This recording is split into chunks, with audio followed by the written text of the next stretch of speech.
Hi, എന്നാണ്ട് വിശേഷം? എല്ലാവരും സുഖമായിട്ടിരിക്കുന്നു. ഓണമൊക്കെ ആയില്ലേ?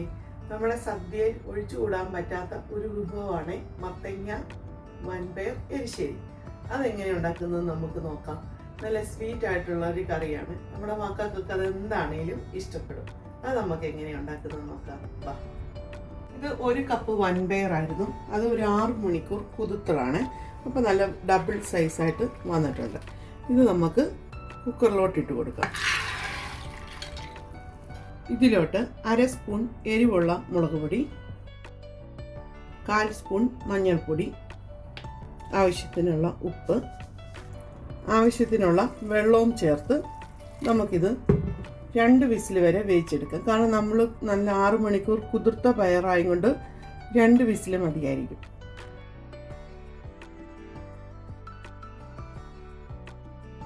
പയർ വേവുന്ന സമയം കൊണ്ട് നമുക്ക് മത്തങ്ങ കട്ട് ചെയ്യാം. 250 ഗ്രാം പയറിന് ഞാൻ ഇവിടെ ഒരു 350 ഗ്രാം മത്തങ്ങ എടുത്തിട്ടുണ്ട്. മത്തങ്ങ എടുക്കുമ്പം നല്ല ഇത്തിരി മധുരമുള്ള മത്തങ്ങ എടുക്കുകയാണെങ്കിൽ അതാണ് ഏറ്റവും നല്ലത്. നമുക്കിനി ഇതൊന്ന് ക്ലീൻ ചെയ്ത് കട്ട് ചെയ്തെടുക്കാം.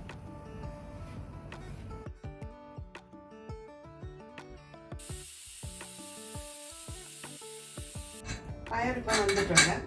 രണ്ട് വിസിലടിച്ച് എയറൊക്കെ പോയിട്ടുണ്ട്. നമുക്കിനി പയർ വെന്തോ നോക്കാം.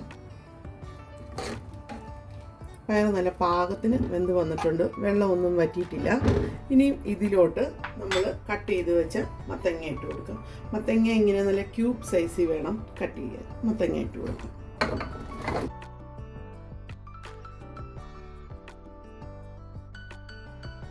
നമുക്കൊരു 1/4 ഗ്ലാസ് വെള്ളവും കൂടെ ചേർത്ത് കൊടുക്കാവേ.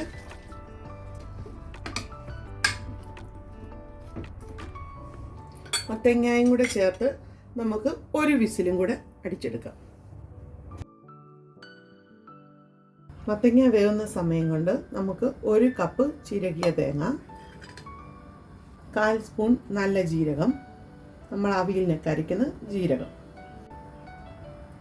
ഒരു 2 സ്പൂൺ വെള്ളവും കൂടെ ചേർത്ത് നമുക്ക് നല്ല തരിതരിപ്പായിട്ട് അരച്ചെടുക്കാം. ഫൈനായിട്ട് അരയ്ക്കണ്ട, തരിതരിപ്പായിട്ട് അരച്ചെടുക്കാം.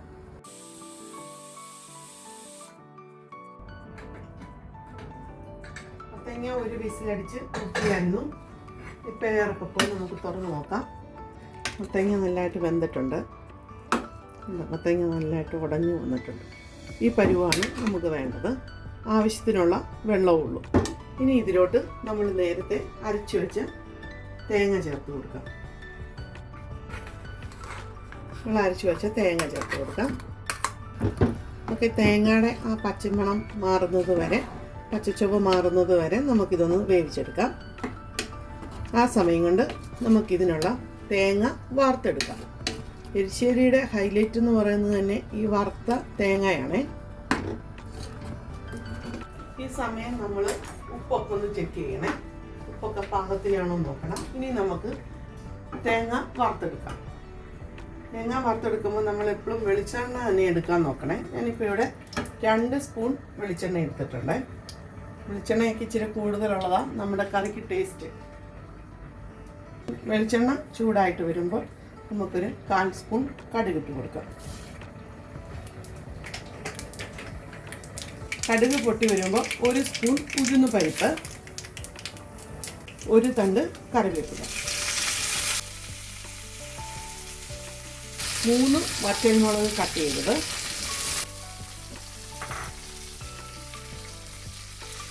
1 കപ്പ് ചിരകിയ തേങ്ങയും കൂടി ഇട്ട് കൊടുത്ത് നമുക്ക് നല്ല റോസ്റ്റ് ആക്കി എടുക്കാം.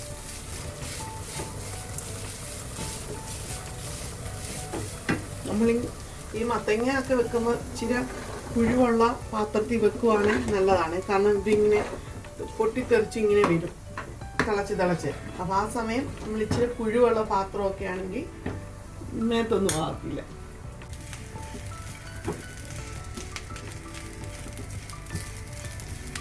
തേങ്ങ നമുക്ക് ഫ്ലെയിം കുറച്ച് നല്ല ഗോൾഡൻ കളറാവുന്നത് വരെ വറുത്തെടുക്കാം. നമ്മുടെ തേങ്ങ ഇപ്പം ഫ്രൈ ആയിട്ടുണ്ട്. ഇനി നമുക്ക് ഈ തേങ്ങ നമ്മുടെ എരിശ്ശേരിയിലോട്ട് ചേർത്ത് കൊടുക്കാം.